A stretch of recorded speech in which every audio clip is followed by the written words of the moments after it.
اللہ تعالیٰ کا لاکھ لاکھ شکر ہے کہ جس نے ہمیں مسلمان پیدا کیا. اس نعمت کی بدولت ہمیں بچپن سے یہ معلوم ہوا کہ ہم کہاں سے آئے ہیں اور ہمیں مرنے کے بعد کہاں جانا ہے اور ہماری یہ زندگی کس مقصد کے لیے ہے.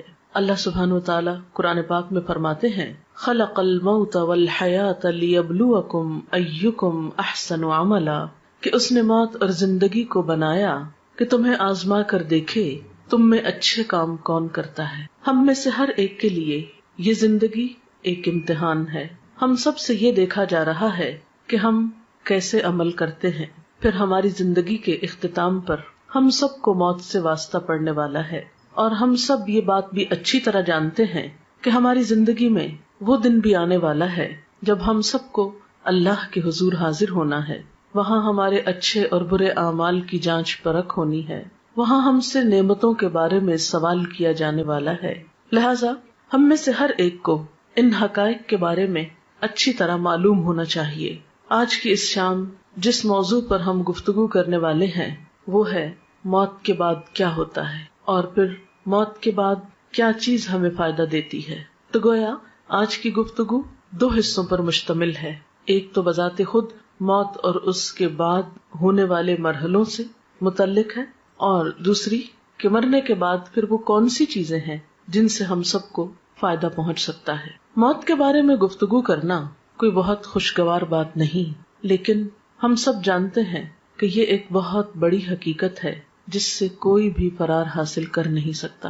یہ ایک ایسا تلخ پیالہ ہے جو ہم میں سے ہر ایک کو پینا ہے. اس لیے عقل مند ہے وہ شخص جو آنے والے وقت سے پہلے اس کے لیے تیاری کر لے اور اچھی طرح جان لے کہ اس پر کیسی کیسی کیفیات گزرنے والی ہیں. قرآن پاک میں اللہ سبحانہ وتعالیٰ فرماتے ہیں کل نفس ذائقۃ الموت، ہر شخص کو موت کا مزہ چکھنا ہے. اور یہ بات 3 بار فرمائی گئی ہے. موت کیا ہے؟ موت زندگی کا اپوزٹ ہے، زندگی کا جوڑا ہے. ہر چیز اپنے جوڑے کے ساتھ مکمل ہوتی ہے. اسی طرح زندگی کا تصور اس وقت تک ادھورا رہتا ہے جب تک کہ موت کا ذکر نہ ہو. انسانی تخلیق کے بارے میں اللہ سبحانہ وتعالیٰ نے فرمایا وَكُنْتُمْ أَمْوَاتًا فَأَحْيَاكُمْ ثُمَّ يُمِيتُكُمْ ثُمَّ يُحْيِيكُمْ ثُمَّ إِلَيْهِ تُرْجَعُونَ. تم مردہ تھے، پھر اس نے تم کو زندہ کیا، پھر وہ تم کو موت دے گا، پھر وہ تم کو زندہ کرے گا، پھر تم اس کی طرف لوٹائے جاؤ گے، پھر تم اسی کی طرف جمع کیے جاؤ گے. ہم کچھ نہ تھے، پھر ہم وجود میں آئے، پھر ایک وقت ہوگا کہ موت آ جائے گی اور ہماری یہ ظاہری ہستی ختم ہو جائے گی، اور پھر ایک وقت آئے گا کہ دوبارہ زندگی ملے گی اور پھر اللہ کی طرف واپسی، حساب کتاب کا وقت. گویا ہر انسان ان 4 مرحلوں سے گزرتا ہے.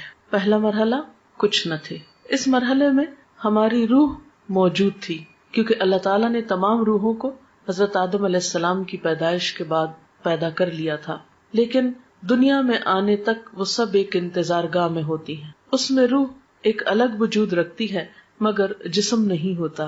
یہ کیفیت بھی موت سے ملتی جلتی ہے جب روح تنہا ہوتی ہے. پھر زندگی جب ملتی ہے تو روح کو جسم مل جاتا ہے. پھر جب موت آتی ہے تو روح جسم سے جدا کر دی جاتی ہے. پھر جب دوبارہ زندگی ملے گی تو جسم اور روح پھر آپس میں مل جائیں گے. تو گویا دوسرے لفظوں میں موت نام ہے جسم اور روح کی جدائی کا، اور زندگی نام ہے دونوں کے ملاپ کا.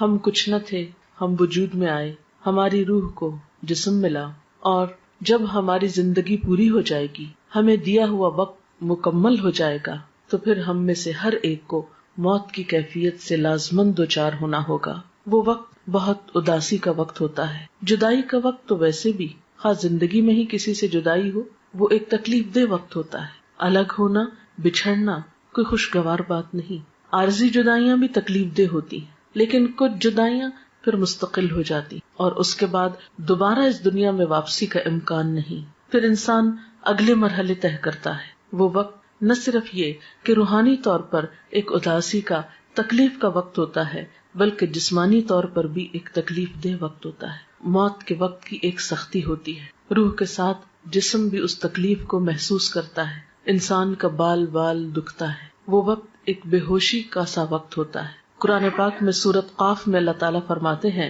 وَجَاءَتْ سَكْرَةُ الْمَوْتِ بِالْحَقِّ، اور موت کی بے ہوشی یا موت کی سختی حق لے کر آ پہنچی. یعنی موت کے وقت ایک بے ہوشی کی سی کیفیت اور ایک تکلیف کی سی کیفیت ہوتی ہے. اسی لیے حضور صلی اللہ علیہ وسلم نے ایک دعا سکھائی، اللہم اعنی علی سکرات الموت وغمرات الموت. اے اللہ تو میری مدد فرما موت کی بے ہوشیوں پر اور موت کے وقت جو تکلیف ہے اس پر. اللہ سبحانہ وتعالی یہ بھی فرماتے ہیں، کلا اذا بلغت التراقی وقیل من راق وظن انہ الفراق والتفت الساق بالساق الی ربک یومئذ المساق. سورۃ القیامہ کی ان آیات میں بتایا گیا کہ جب جان حلق تک پہنچ جاتی ہے تو کہا جاتا ہے کہ ہے کوئی جھاڑ پھونک کرنے والا. آدمی یہ سمجھتا ہے کہ اب دنیا سے جدائی کا وقت آ گیا. اس وقت پنڈلی کے ساتھ پنڈلی مل جاتی ہے، یعنی انسان کی انتہائی بے بسی کی کیفیت ہوتی ہے. نہ کوئی علاج کام آتا ہے، نہ کوئی دم درود کام آتا ہے، اور انسان اپنی روح کو خیر بات کہہ دیتا ہے. حضرت جابر رضی اللہ تعالی عنہ کہتے ہیں، رسول اللہ صلی اللہ علیہ وسلم نے فرمایا، موت کی تمنا نہ کرو، لا تمنوا الموت. جان کنی کی تکلیف بڑی شدید ہے، اور یہ نیک بختی کی علامت ہے کہ اللہ کسی بندے کی عمر لمبی کر دے اور اسے توبہ کی توفیق عطا فرما دے. موت کے بعد جسم ہوتے وہ قبر میں ہوتی ہے، اور روح جو ہوتی علیین سجین میں ہوتی ہے. نیک لوگوں کی روح علیین میں ہوتی ہے جو بلند جگہ ہے، اور بدترین لوگوں کی روح سجین میں ہوتی ہے جو قید خانہ ہے، اور وہاں ان کے ساتھ جو بھی معاملہ ہوتا ہے جزا یا سزا کا. لیکن قبر کے اندر یا جسم جہاں پر بھی ہو ایک لنک اس کا برابر رہتا ہے جس سے جسم بھی تکلیف محسوس کرتا رہتا ہے، خواہ وہ ایک گھڑے کے اندر ہو یا پھیلا ہوا ہو. بالکل ایسے ہی ہے جیسے کروڑوں میل دور سورج ہونے کے باوجود اس کی کرن ہمارے جسم پہ پہنچتی ہے تو ایک کنیکشن ہو جاتا ہے، اور ایک جیسے شعاع آپ کی آنکھ میں اگر ریفلیکٹ ہو کے بھی آتی ہے تو ایک پیئرسنگ افیکٹ ہوتا ہے اس کا. تو اسی طرح قبر میں مردے کو جو عذاب ہوتا ہے یہ قرآن و حدیث سے ثابت ہے.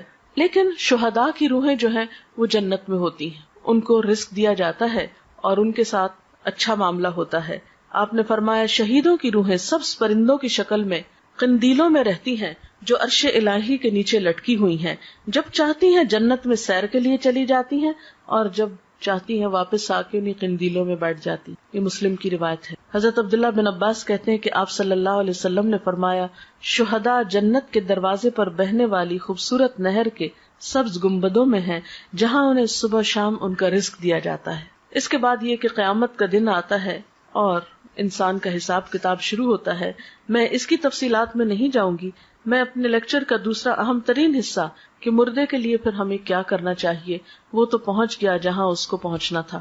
ان احادیث کی روشنی میں اور قرآنی آیات کی روشنی میں زیادہ بڑا فرق جو ہے وہ مسلم اور کافر کا ہے، اور ایک چیز بیچ میں منافق کی بھی آتی اور برے اعمال کی بھی آتی. بہرحال قیامت کے دن انسان کی شکلوں صورتوں کو، اس کے مال کو، پراپرٹی کو، جائیداد کو، اس کی ذہانت اور اس کی ڈگریوں کو، سرٹیفکیٹس کو نہیں دیکھا جائے گا. اس کی نیت دیکھی جائے گی، اس کا اخلاق اور اس کے اعمال اور اس کا کردار دیکھا جائے گا کہ اس نے اللہ تعالیٰ کی پسند کے کتنے کام کی. مثلاً ایک شخص زبان کھولتا ہے اور غلط باتیں کرتا ہے، جھوٹ بولتا ہے، الزام تراشی کرتا ہے اور ساتھ نماز بھی پڑھتا ہے. ایک شخص شہید ہو رہا ہے اور ساتھ والدین کی نافرمانی وہ کرتا ہے.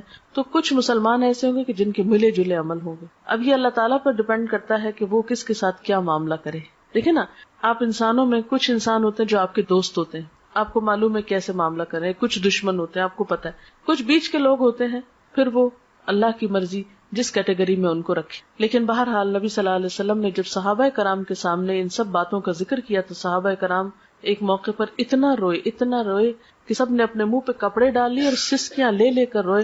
ان سب نے یہ محسوس کیا گویا یہ ساری باتیں ہمارے ہی بارے میں کی گئی ہیں. لیکن جب ہمیں اس طرح کی کوئی بات سنائی جائے تو ہم کہتے ہیں نہیں یہ تو کافر کی بات ہے، منافق کی بات ہے، ہم تو کلمہ پڑھتے ہیں اس لیے ہم پہ کوئی اثر نہیں. لیکن ٹھیک ہے ہم کلمہ پڑھتے ہیں، لیکن یہ بھی دیکھنا چاہیے کہ کلمے کی تصدیق کتنی کرتے ہیں، اس کو سچا کتنا مانتے ہیں، اور اللہ تعالیٰ کو بڑا کتنا مانتے ہیں، اس کی اطاعت کتنی کرتے ہیں.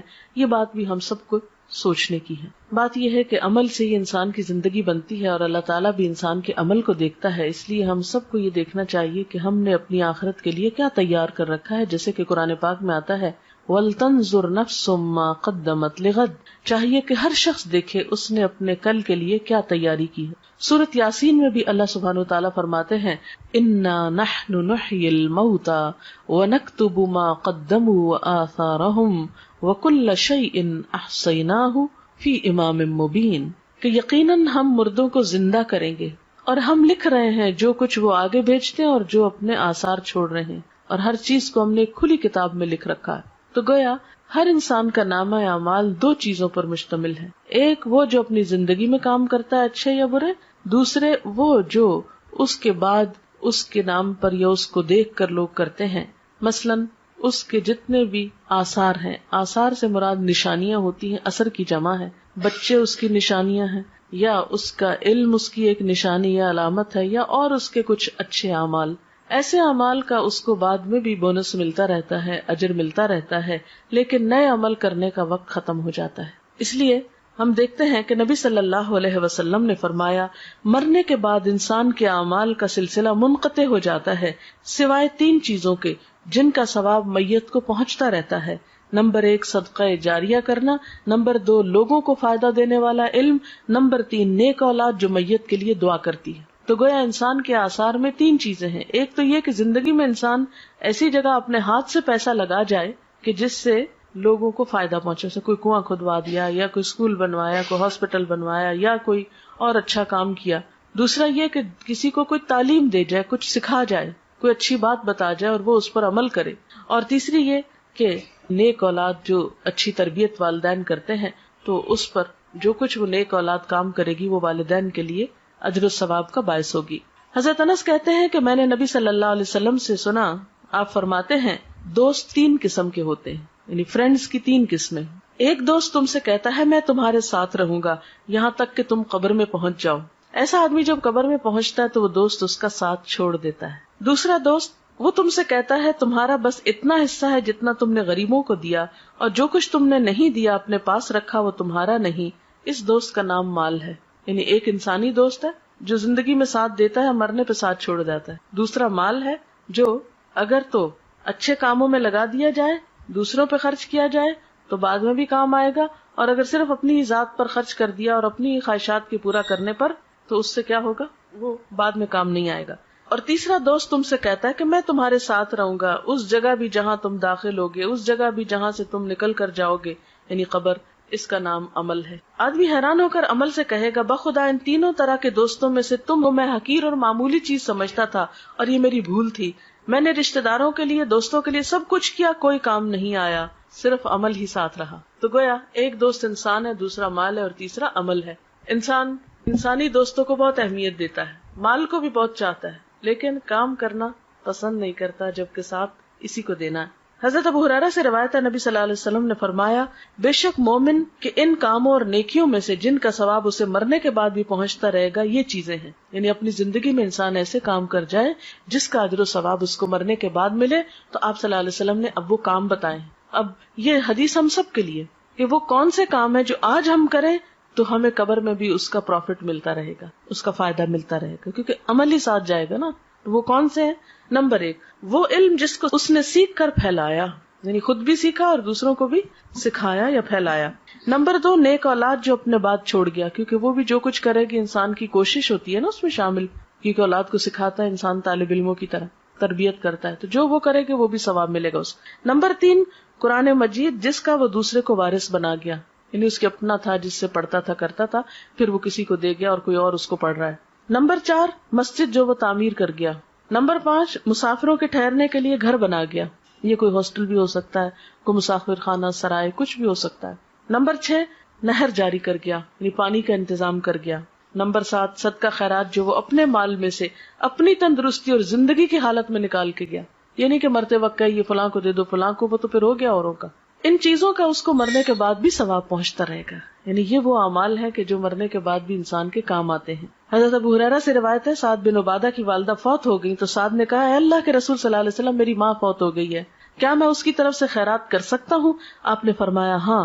عرض کی کون سی خیرات بہتر رہے گی؟ فرمایا پانی پینے کا انتظام، یعنی دوسروں کو پانی پلانے کا انتظام کرو. تو مرنے والے کے لیے یہ نیکی بھی باعث ثواب ہے، خواہ انسان اپنی زندگی میں خود کر جائے یا اس کے بعد اس کی اولاد کرے یا وارث کرے. پھر علم کے بارے میں آپ صلی اللہ علیہ وسلم نے فرمایا بے علموں کو علم سکھانا صدقہ ہے. حصول علم کے راستے پہ چلنے والے کے لیے اللہ تعالیٰ جنت کا راستہ آسان کر دیتے ہیں.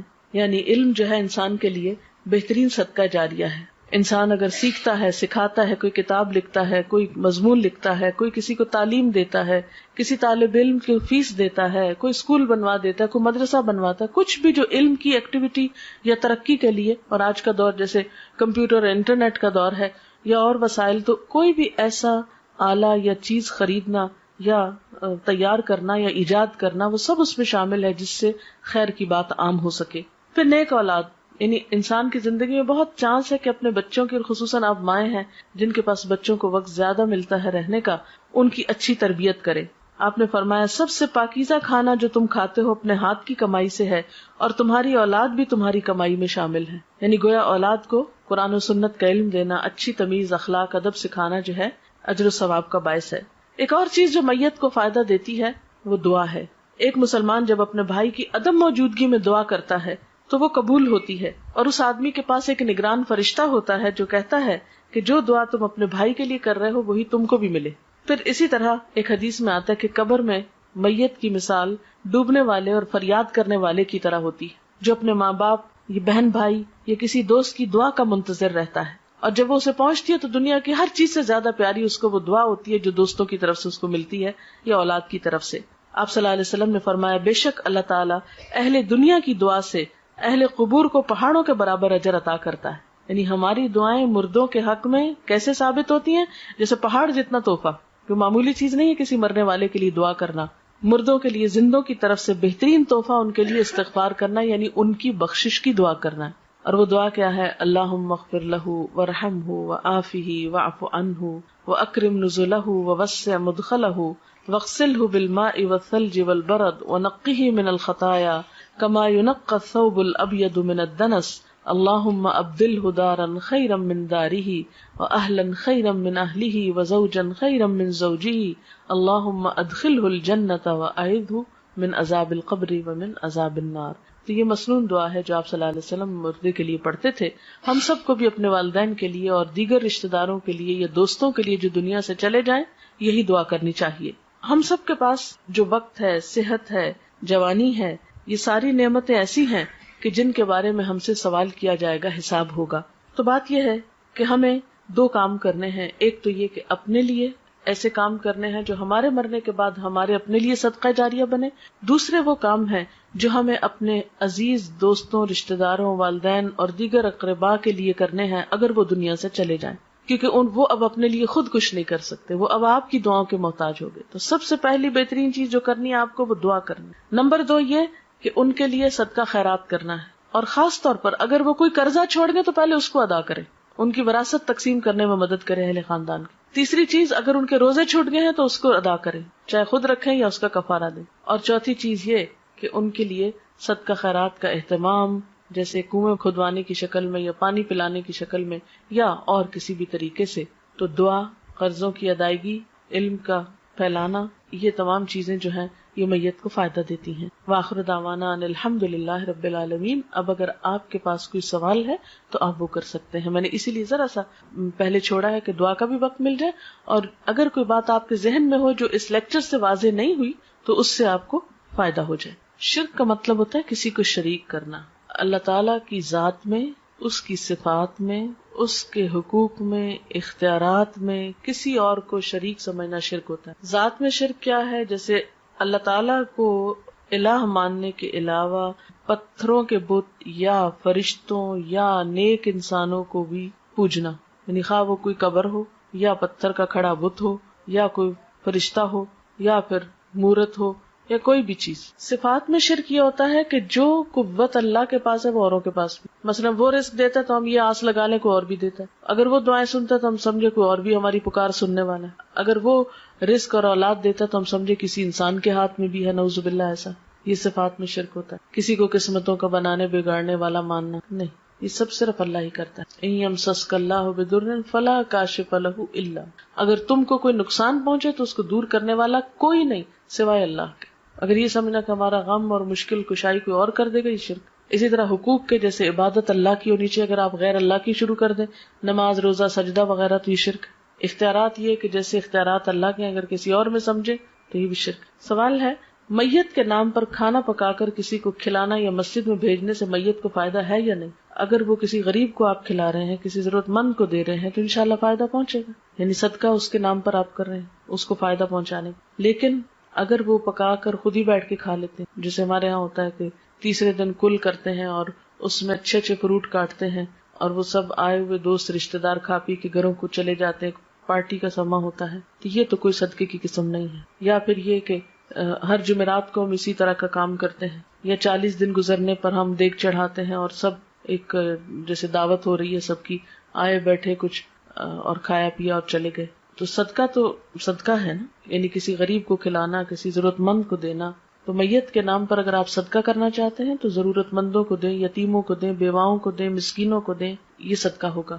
13 شعبان کو میت کے حوالے سے کوئی چیز قرآن و سنت سے ثابت نہیں ہے۔ اچھا، اب آپ دیکھیں کہ میت کے لیے مثلاً اگر صدقہ کرنا ہے اور آپ کو غریب مسکین کو بھی آپ نے کھانا کھلا دیا تو اور کیا کریں؟ کسی کو پڑھا دیں، کسی بچے کی فیس دے دیں، اور نیت یہ کر لیں کہ اس کا ثواب میت کو پہنچے۔ کوئی اسکول بنوا، آپ دیکھیں ہمارے اسکولوں میں لائٹ نہیں ہوتی، بیٹھنے کو کرسیاں نہیں ہیں بچوں کے، اور اسی طرح عمارت نہیں ہے سر پہ۔ پاکستان میں کتنے اسکول ایسے ہیں جن کی چھتیں ہی نہیں ہیں، اوپن میں اسکول ہو رہے ہیں۔ تو یہ علم جو ہے یہ فرض ہے مسلمانوں پر حاصل کرنا، طلب العلم فریضۃ علی کل مسلم۔ اس فرض کی ادائیگی میں اگر آپ کوئی بھی چیز میت کے لیے کرتے ہیں تو اس کا بھی فائدہ ہے۔ اور ابھی تو مردے کی حالت میں نے بتائی ہے کہ یا تو نیک ہوگا اور یا بد ہوگا۔ تو اب اگر ایک شخص سزا میں مبتلا ہے وہاں، تو آپ کا کیا خیال ہے وہ عید کر رہا ہوگا؟ یہ تو عقل کو بھی نہیں لگتی نا بات کی مردہ عید کرے۔ مردوں کی کیا عید؟ نصف شعبان کی کیا کوئی دعا ہے؟ یہ دعا کی کوئی فضیلت ہے؟ دیکھیں کہ آپ صلی اللہ علیہ وسلم سے کوئی ایسی دعا تو ہمیں نہیں پتہ چلتی قرآن و سنت میں کہ جو آپ نے 15 شعبان کو خاص طور پہ مانگی۔ دیکھیے کہ اسلام میں عبادت کا جو تصور ہے وہ یہ ہے کہ بندہ ہر لمحہ اپنے رب کو یاد کرے، یہ ہے عبادت کی روح۔ یہ نہیں کہ آپ سال بھر بھولے رہیں اور ایک دن بس جلدی سے جا کے ہاتھ لگائیں، یاد کر لیں، پھر آ کے واپس بھول جائیں۔ کرسچنس کے اندر تو یہ ہے کہ سنڈے کے سنڈے آپ جا کے خدا کو یاد کر لیں اور باقی دن جو ہے وہ اپنی مرضی کے گزارے۔ اسلام میں کیا ہے؟ فاذکرونی اذکرکم، مجھے یاد کرو میں تم کو یاد کروں گا۔ نبی صلی اللہ علیہ وسلم کا طریقہ کیا ہوتا تھا؟ کان یذکر اللہ فی کل احیان، آپ اللہ کو ہر لمحہ یاد کیا کرتے تھے۔ الذین یذکرون اللہ قیاما وقعودا وعلی جنوبہم، وہ لوگ جو اللہ کا ذکر کرتے رہتے ہیں کھڑے اور بیٹھے اور لیٹے۔ یہ ہے عبادت کا تصور۔ جیسے نماز ہے، دن میں 5 نمازیں فرض ہیں، اس کی پابندی لازم ہے، اس کو نہ پڑھنے پہ سخت پکڑ ہے۔ قیامت کے دن پہلا سوال نماز کے بارے میں ہوگا۔ پھر اس کے بعد سال میں روزے فرض ہیں، وہ اگر رمضان کے بغیر آپ رکھیں گے تو اس کو کوئی فائدہ نہیں، وہ نفل شمار ہوگی۔ ایک روزہ رمضان کا بغیر کسی وجہ کے چھوڑ دینا، اس کے بدلے میں زندگی بھر روزے رکھے تو وہ اجر نہیں ملتا۔ یعنی پوری زندگی آپ روزے رکھیں نا اور ایک چھوڑ دیں رمضان کا روزہ تو وہ برابر نہیں ہو سکتا اجر۔ پھر حج فرض ہے صاحب استطاعت لوگوں پر، اور حج کے لیے دن مقرر ہے، مہینہ مقرر ہے، وقت اور جگہ مقرر ہے۔ اگر اس پہ آپ نہیں پہنچے تو آپ کا حج نہیں ہوا۔ عیدوں کا دن مقرر ہے، زکوٰۃ کے لیے کہ جب آپ کا سال پورا ہو، سال میں کسی بھی وقت جب آپ کا ٹائم پورا آپ دے دیں۔ یہ تو ہے مقرر دن، مقرر وقت، مقرر جگہ، مقرر طریقے۔ باقی کیا ہے؟ ہر وقت اللہ کو یاد کرو، ذکر کرو، توبہ استغفار کرو، تسبیح کرو، صدقہ خیرات کرو، کچھ بھی کرو۔ لیکن ہم نے کیا کیا ہے کہ کچھ مخصوص دنوں کو بس خاص کر لیا عبادت کے لیے اور باقی زندگی اپنی مرضی کے لیے۔ یہ طریقہ کار درست نہیں ہے۔ اس میں پھر خاص طور پر جو چیزیں بہت زیادہ زور پکڑ رہی ہیں وہ رجب کی 27 تاریخ کو عبادت کر لینا یا 15 شعبان کو کر لینا، حالانکہ حضور صلی اللہ علیہ وسلم شعبان میں اتنی کثرت سے روزے رکھتے تھے کہ اور کسی مہینے میں رمضان کے علاوہ نہیں۔ آپ کہتے تھے کہ اس مہینے میں اعمال اللہ کے حضور پیش کیے جاتے ہیں کہ میرا جی چاہتا ہے کہ جب میرے عمل اللہ کے حضور پیش کیے جائیں تو میں روزے سے ہوں، یعنی اتنا اجر و ثواب ہے اس مہینے میں روزے رکھنے۔ لیکن ہم لوگوں نے باقی تو نفلی روزے بھول کے صرف ایک 15 کا روزہ رکھ لیتے ہیں، حالانکہ آپ نے صرف ایک دن مخصوص نہیں کیا اس کے لیے۔ ہاں 15 کے بعد روزے رکھنے سے منع کیا ہم کو تاکہ اگلے رمضان کے اوپر اثر نہ پڑے۔ باقی اس مہینے میں صدقہ خیرات کریں، ذکر اذکار کریں، نمازیں پڑھیں، جو بھی کریں اچھے کام وہ آپ کو فائدہ دیں گے۔ لیکن صرف مخصوص اوقات میں مخصوص طریقے کی مخصوص نماز پڑھ کے فارغ ہو جانا اور پھر فرائض کی بھی پابندی نہ کرنا، یہ بات درست نہیں۔ عورتوں کے قبرستان جانے کے بارے میں یہ کہ پسندیدہ نہیں ہے، کبھی ایک آدھ بار چلا جائے انسان عبرت کے لیے تو اور بات ہے، جیسے حضرت عائشہ سے روایت ہے ایک دفعہ وہ گئی تھی اپنے بھائی کی قبر پر، یا یہ کہ آپ لوگ کہیں بازار سے گزر رہے ہوتے ہیں تو راستے میں قبرستان ہے اور گاڑی گزر رہی تو آپ بھی دعا پڑھ دیں۔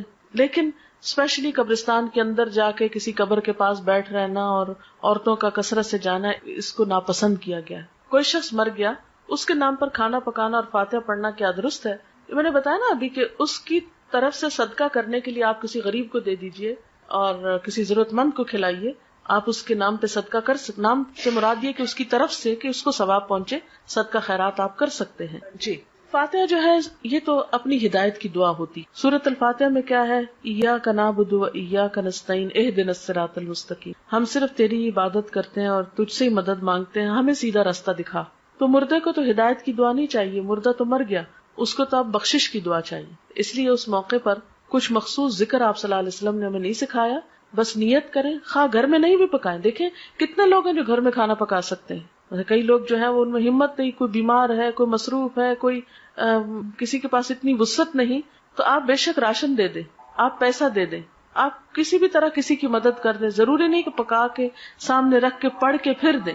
یہ ہم نے خود رواج نکال لیا ہے. دعا کرنا جو ہے میت کو سب سے زیادہ فائدہ دیتا ہے. دیکھیں ہمارا دعا پہ کچھ خرچ نہیں آتا. اذان سن لیجئے پھر دعا کرتے ہیں. سبحان اللہ وبحمدہ عدد خلقہ ورضا نفسہ وزنۃ عرشہ ومداد کلماتہ سبحان اللہ العظیم. اللہم صل علی محمد وعلی آل محمد کما صلیت علی ابراہیم وعلی آل ابراہیم انک حمید مجید.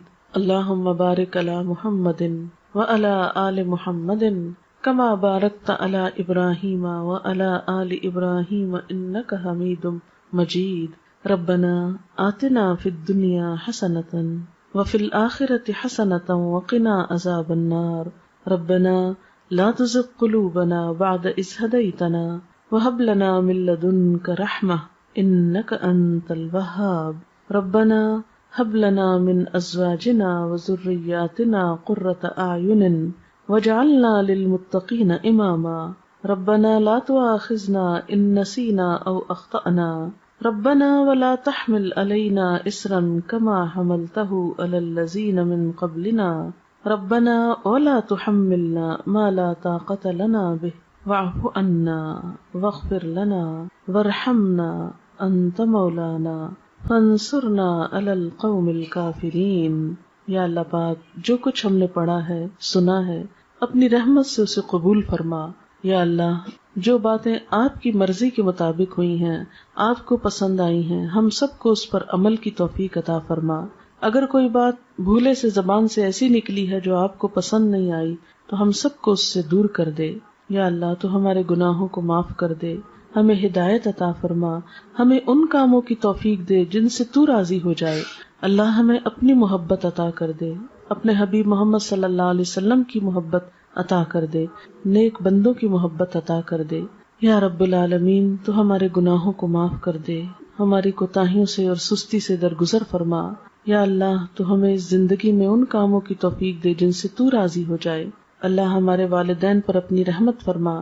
یا رب العالمین ریحانہ اور رخسانہ کی والدہ پر اپنی رحمت فرما، ان کے درجات بلند فرما، ان کو اپنی عافیت میں رکھ، ان کو جنت الفردوس کے اعلیٰ مقام میں جگہ عطا فرما، انہیں آخرت کی بہترین بھلائیاں نصیب فرما، ان کی اولاد کو ان کے لیے صدقہ جاریہ بنا، انہیں بہترین نیک اعمال کی توفیق دے جو ان کی والدہ کے لیے بہترین اجر کا سبب ہوں.